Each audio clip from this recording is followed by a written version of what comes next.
Hi guys, Prime Minister Rishi Sunak was talking absolute twaddle on the Laura Kuenssberg show about Rwanda.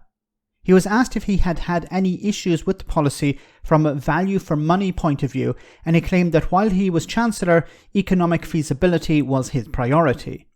He was asked again if he had had any doubts to whether it was value for money or not, and Sunak failed to answer the question. We're talking about a policy that has cost so far about £300 million to send asylum seekers to Rwanda, and zero have been sent. Have a listen. But it's important to be crystal clear with our audience here. We're asking you about this controversial scheme to send migrants arriving on UK shores to Rwanda. We're not asking you about what happened with the returns deal with Albania. Do you deny completely that you ever had any doubts about the efficacy or the value for money of sending migrants to Rwanda? Right, so let's separate these things. I absolutely believe in the value and importance of having deterrence. And Albania... Rwanda is not a deterrent. How can Rwanda be a deterrent if it's not actually convincing anyone not to come to Britain? The numbers have increased since the policy was rolled out. Now, of course, it hasn't been fully implemented. It hasn't been implemented at all, because it's unlawful. But since it was broadcasted, since there was so much Trump and ceremony around it, it hasn't worked as a deterrent. But of course it's not designed to work as a deterrent, because allegedly Rwanda is a safe country. Iran and Rwanda are linked because they're both returns agreements that allow you to create deterrence. Now, in terms of the scheme, I was Chancellor at the time. My job is to make sure that we get value for money for taxpayers to... What? This is the guy who wrote off billions in fraud during the pandemic.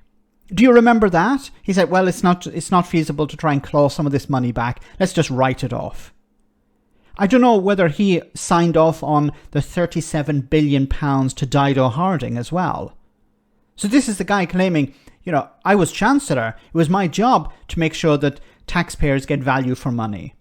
My goodness. Ask questions whenever anybody wants to spend taxpayers' money. I would expect the same thing of the Chancellor now. So of course I would rigorously scrutinise any proposal that crossed my desk. But ultimately, I agreed with the Prime Minister and we funded the proposal. So the proof is in my actions. You admit then that you had hesitation about whether or not the scheme was value for money.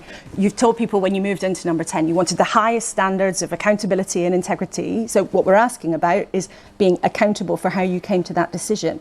Did you then have hesitations about whether it would be value for money? I think you're really expanding this beyond what it is. As Chancellor, my job is to scrutinise and ask tough questions of every single proposal that crosses my desk.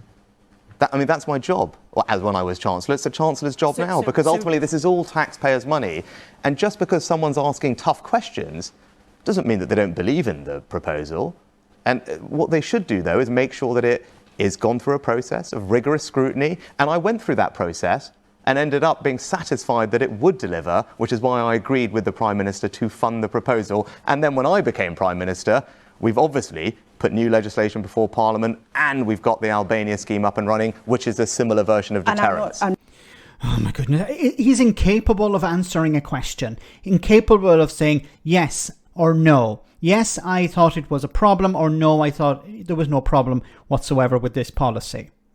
A policy that's cost about £300 million and has resulted in zero people being sent to Rwanda. Now, Rishi Sunak in this interview took one step forward, in my opinion, but about 5 steps back. The one step forward was it seemed that he wasn't fully on board when the policy was first presented to the public or presented to Cabinet. So it seems that as Chancellor, perhaps he said, I'm not sure about this. Now, I don't know whether it's from a humanitarian point of view or whether it's just, we can't keep throwing money at these problems. That was his response. We can't just send £300 million to Rwanda. The public would be up in arms over it. Maybe that was his thinking. But at the end of the day, he took 5 steps back because he went along with it. Boris Johnson, or was it Liz Truss, whoever was in charge, said, yeah, we need to go forward with this policy. It's going to cost hundreds of millions of pounds. And Rishi Sunak, as Chancellor, he wasn't her Chancellor, as Boris Johnson's Chancellor, said, yeah, let's go ahead with this. Now he's trying to defend it. Defend it because it's a deterrent. But it's not a deterrent. Rwanda allegedly is a safe country, so it's not a deterrent. The numbers have increased since the policy was rolled out. So how is it a deterrent, and how is it value for money as a deterrent? How is it value for money in any way of thinking? £300 million and nobody has been sent there. And even if it was fully implemented, we're talking about maybe 200 people per year. How is that value for money? It's not. How can he defend it? I think he's trying to get around this problem by ignoring the question, because if he did come out and criticise it, he would create a deeper split within the Conservative Party. He's trying to herd cats at the moment, and it's getting more and more difficult. Let me know in the comment section, guys, what you think. As always, your comments are greatly appreciated. Thanks a lot.